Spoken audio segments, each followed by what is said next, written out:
Ladies and gentleman, ये मेरा video है जहाँ पे हम बात करने वाले फेयर के बारे में। FEAR, fair. फेयर एक ऐसा इमोशन है जो फील तो सबको होता है पर कोई दिखाना नहीं चाहता, क्योंकि सारे लोग खुद को स्ट्रॉन्गर प्रूव करने में लगे हुए हैं। पर वो कब तक खुद से लाई करेंगे, कब तक वो खुद से झूठ बोलेंगे, कब तक? एट द एंड उसे फील तो होगा ही ना कि वो खुद से ज़्यादा दिन तक झूठ नहीं बोल सकता। जब एक्चुअल सिचुएशन आएगी तब उसे खुद ब खुद एहसास रहेगा कि वो डरपोक है या फिर नहीं है। तो चलो, फेयर के सिचुएशन में हमें क्या करना है और फेयर को किस तरीके से विजुअलाइज करना है, किस तरीके से माइंड मैप करना है। तो सबसे पहले फ्रेडरिक नीचे हमारे एक दार्शनिक थे, Friedrich DICH, don't goes to the spelling, NIECTZSCHE, Friedrich Nietzsche. तो जो हमारे नीचे बाबा थे उसने कहा what does not kill you, जो आपको किल नहीं कर सकता वो आपको मजबूत बनाता है। फॉर एग्ज़ाम्पल, जैसे देखो, आप लोग कुत्ते को लात मारते हैं, पत्थर चलाते हैं, बिल्ली को मार देते हैं, चूहे को मारते हैं, छिपकली का फ़न के लिए छिपकली को मारते हैं, और नॉन वेनेमस स्नेक को अपने हाथों पे पकड़ के इस तरह से खेलते हैं।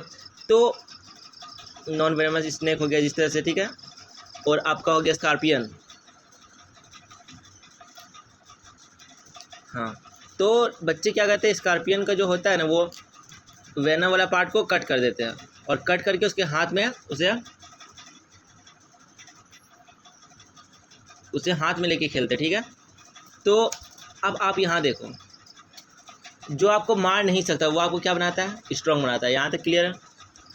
तो अगर आप किसी चीज़ से भी अगर डर लगे, यहाँ तक क्या कॉकरोच से भी अगर डर लगे, तो आपको ये करना है, जो मुझे मार नहीं सकता वो मुझे स्ट्रॉन्गर बनाता है। नीचे बाबा का ये लाइन याद रखना है। और हम फर्दर आगे बढ़ते हैं। देखो, जिससे भी तुम्हें फेयर होता है, जिससे भी तुम्हें डर लगता है, ठीक है, कुछ दिनों बाद उससे आप यूज टू हो जाओगे, समझे? जिससे भी आपको फेयर है उसके साथ रहो, उसको एक्सपीरियंस करने की कोशिश करो। देखो, हर एक नया एक्सपीरियंस एक फेयर के साथ आता है। याद करो, आप जब छोटे होंगे तो आपको खड़े होने में, मतलब कि चलने में भी आपको डर लगता होगा, पर आप चलना सीखे ना। आपको कूदने में डर लगता होगा पर आप कूद ले रहे हो ना अभी। आपको घूमने में भी डर लगता होगा पर आप अभी घूम पा रहे हो ना, राउंड राउंड राउंड। आपको बैक फ्लिप मारने में भी डर लगता होगा, लेकिन आप मार ले रहे हो ना। क्या रीज़न है? रीज़न यही है कि कोई भी नया एक्सपीरियंस डर के साथ आता है। बिना डर का कोई भी एक्सपीरियंस नहीं हो सकता है। तो अब ज़्यादा से ज़्यादा वाइड रेंज ऑफ इमोशन को फील करो, वाइड रेंज ऑफ एरिया को फील करो, ताकि आप ज़्यादा से ज़्यादा चीज़ों से यूज टू हो पाओ, जिससे आपको फेयर का सामना ना करना पड़े। और एक लाइन याद रखो, never fair for fair, never fair from fair. डर से कभी मत डरना कि मुझे डर लग रहा है इसलिए मुझे डर लग रहा है, तो डर से कभी मत डरना। डर से नहीं डरना है, ठीक है। Never fair from fair. तो ये सोचना, अगर मैं ये डू दिस, अगर मैं ये नहीं करूँगा, ठीक है, नॉट डू दिस, ठीक है, अगर मैं ये नहीं करूँगा तो आप कभी भी ये फाइंड आउट नहीं कर पाओगे, found out how to do it. अगर आप इस चीज़ को नहीं करोगे तो आप कभी पता ही नहीं लगा पाओगे कि इसे करना कैसे है, और आपको डर लगेगा, ठीक है। देखो, आप जब से पैदा हुए ना, जब आप छोटे से बच्चे थे, जब आप छोटे से दूध पीते बच्चे थे, इस तरह से घसक घसक के चलते थे, ठीक है, तब से आप डर को बहुत बार फेस कर चुके हैं, अपने लाइफ में बहुत बार फेस कर चुके हैं। ऐसा नहीं कि ये फेयर आपका फर्स्ट टाइम आपका एक्सपीरियंस है। फेयर को आप कितनी बार फेस कर चुके हो, ठीक है। ये इससे पहले आप बहुत बार फेयर को फेस कर चुके हो और आप जिंदा हो अभी तक, अभी आप ठीक हो, अभी आप चल पा रहे हो, इस वीडियो को देख पा रहे हो। इसका मतलब फेयर से आपको डरना नहीं है, क्योंकि बचपन से आज तक आपने कितनी सारी फेयर को फेस किया है। मैं भी 1000, मैं भी 100, कितनी सारी फेयर को फेस किया है, ठीक है। बट अभी तक आप अलाइव हो, अभी तक आप जिंदा हो, अभी तक आप इस वीडियो को देख के स्माइल कर पा रहे हैं, ठीक है। तो आप अभी तक जिंदा क्यों हो? अभी तक जिंदा हो ना, इतनी बार फेयर को फेस करने के बाद भी। तो देखो, कोई भी नया एक्सपीरियंस, जैसे कोई बच्चा, ये वॉल है, ठीक है, 10 फीट का वॉल है, अच्छी तरीके से बना देता हूँ। ये आपका वॉल हो गया, ठीक है। अब देखो यहाँ पर, अगर आप वॉल पे खड़ा होगे, फर्स्ट टाइम एक्सपीरियंस, आप छोटे से बच्चे हो, ठीक है, तो आपको क्या लगेगा? डर लगेगा, ठीक है। बचाओ बचाओ बचाओ, डर लगेगा ना, डर फील होगा, फियर फील होगा, आपकी हाथ इस तरह से विगल होगी, मतलब किस तरह वाइब्रेट करेगा, मतलब कांपने लगेगा, ठीक है। आपके लिए ट्रिम्बिंग, कुछ ट्रिम्बिंग, स्टेमरिंग ट्रिम्बिंग, ऐसे कुछ वर्ड होता है इंग्लिश में, वो आपका हाथ पैर इस तरह से कांपने लगेगा, ठीक है। क्यों? क्योंकि डर की वजह से, क्योंकि आपका दीवार पर चढ़ना ये आपका पहला एक्सपीरियंस है। लेकिन आप कुछ दिन तक दीवार में आप बैठते हो, खेलते हो, दौड़ते हो, आप धीरे धीरे इतना यूज्ड हो जाते हो कि आप दीवार में जाके यहाँ पे क्या कर रहे हो, देखो, आप यहाँ पे रन करने लगते हो, दौड़ो, आप यहाँ पे खेलने लगते हो, दीवार पे चढ़ के खेलते हो, बैठते हो, दौड़ने लगते हो, और आप इसे डर से नहीं, अब आप इसे इंजॉय करने लगे हो, एक खुशी के साथ, एक हैप्पीनेस के साथ। और अगल बगल की जो सीनरीज है, पेड़ पौधे हैं, पहाड़ है, आप उसका इंजॉय कर पाते हो, ठीक है ना। तो कोई भी नया एक्सपीरियंस आता है डर के साथ। जैसे आप जब छोटे बच्चे थे तो आपको चलना नहीं आता था, जब आप फर्स्ट टाइम अगर खड़ा हुए होंगे तो आप डर के साथ खड़ा हुएगा, तो आपके बॉडी में वो फील होगा, वो डर होगा, लेकिन फिर भी आपने हिम्मत दिखा के आप खड़े हुए और अभी आप चल पा रहे हो। तो क्या नया एक्सपीरियंस डर के साथ आता है। फर्स्ट टाइम आपने साइकिल चलाया होगा तो आपको डर लगा होगा, घबराहट हुआ होगा, हाथ पे ट्रिम्बलिंग हुआ होगा, ठीक है, हुई होगी। तो ये याद रखना, कोई भी नया एक्सपीरियंस है वो डर के साथ आता है, तो आपको घबराने की कोई ज़रूरत नहीं है। डर एक कॉमन चीज़ है, ये एक इमोशन है। देखो, इमोशन को दबाने की ज़रूरत नहीं है, EMOTION, इमोशन को सप्रेस मत करो, इमोशन को ख़त्म करने की भी कोशिश मत करो। इसको क्या करना चाहिए, इमोशन के साथ करो क्या है, फेयर एक इमोशन है, इमोशन को जितने आप अंडरस्टैंड कर पाते हो, ठीक है, अंडरस्टैंड करो, और इसे थोड़ा बहुत एक लिमिट, एक लेवल तक उसे आप कंट्रोल करने की भी कोशिश करो। ऐसा नहीं कि जैसे कोई बंदा है वो बोला मैं आज के बाद से कभी रोऊंगा ही नहीं, ठीक है, तो वो भी एक तरह से गलत होगा। और एक लड़का बोलता है कि मैं वो है हर छोटी छोटी बात में रोता रहता है, तो वो भी एक तरीके से गलत है। तो आपको एक कॉमन लेवल पर, एक लिमिट लेवल तक आपको इमोशन को कंट्रोल करना, मतलब रेगुलेट करना आना चाहिए। और दूसरी बात, अपने इमोशन को समझना होगा, इमोशन को अंडरस्टैंड करो। देखो इस तरह से देखो, हाँ अभी मुझे खुशी फील हो रही है, अभी मुझे सैडनेस फील हो रहा है, इसकी वजह से मुझे जलन फील हो रहा है, तो सबको फील करो, सबको मतलब महसूस करने की कोशिश करो, अपने हर एक इमोशन को समझने की कोशिश करो कि मुझे क्या फील हो रहा है, मुझे कैसा फील हो रहा है, अंदर आप खुद को जानो।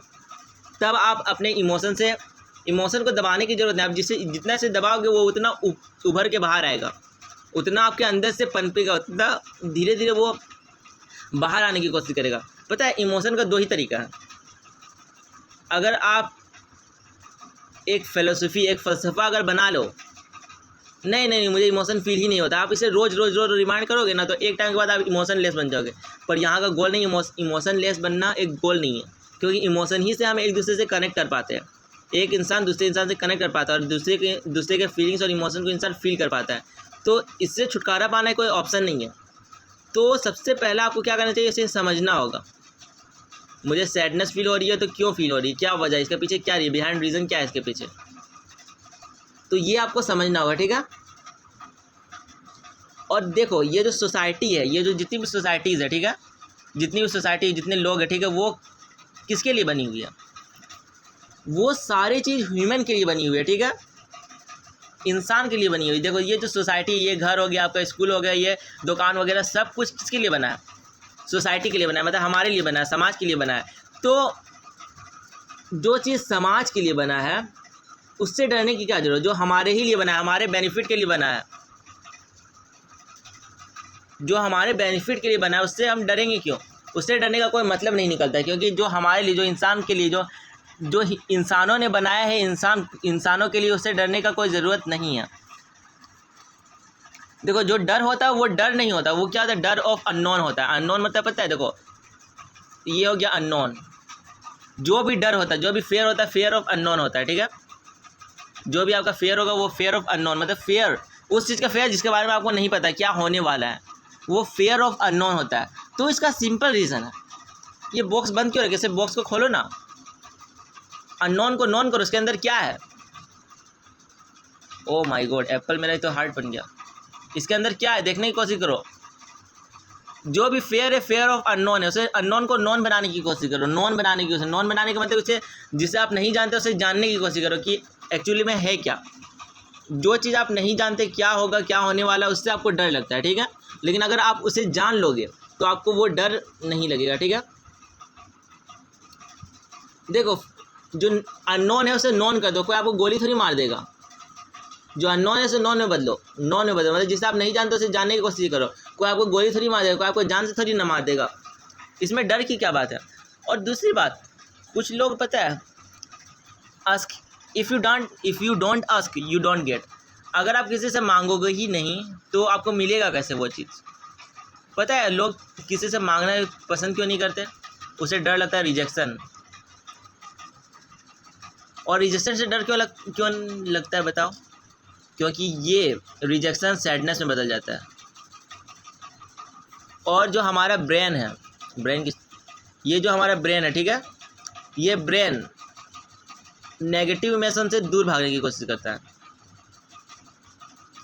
नेगेटिव इमोशन से, जैसे सैडनेस हो गया, ग्रीफ हो गया, सोरो हो गया, स्ट्रेस हो गया, उससे जो वो सारा चीज़ जिसकी वजह से मिल रहा है उससे भागने की कोशिश करता है, उससे दूर रहने की कोशिश करता है। इसलिए वो रिजेक्शन से भी दूर भागने की कोशिश करता है। रिजेक्शन से क्यों भागता है, क्योंकि वो आस्क ही नहीं करता। वो आस्क नहीं करता। आस्क क्यों नहीं करता, क्योंकि वो अगर वो किसी से पूछेगा, अगर किसी से आस्क करेगा, ठीक है, वो अगर पूछेगा तो उसे रिजेक्शन भी मिल सकता है। अगर रिजेक्शन मिलेगा तो सैडनेस मिलेगा। सैडनेस एक नेगेटिव इमोशन है, और नेगेटिव इमोशन ब्रेन फील नहीं करना चाहता। ये सारा लॉजिक है। इसीलिए आपको अपने इस इमोशन को थोड़ा रेगुलेट करना पड़ेगा। बस आपको यूज टू होना पड़ेगा ये रिजेक्शन से। रिजेक्शन जिसने एक्सेप्ट कर लिया वो लाइफ में सब कुछ एक्सेप्ट कर सकता है। रिजेक्शन को एक्सेप्ट करना कोई बड़ी आसान बात नहीं है। ब्रेन को आदत लगा लो रिजेक्शन को एक्सेप्ट करने के लिए, और बता दो कि रिजेक्शन रियलिटी है। क्योंकि हर एक इंडिविजुअल, जितना भी इंडिविजुअल है, जो भी इंडिविजुअल है, ठीक है,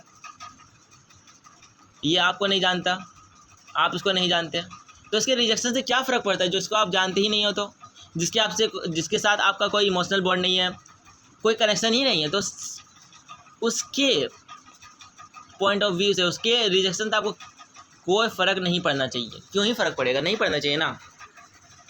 और सेकंड चीज़ देखो,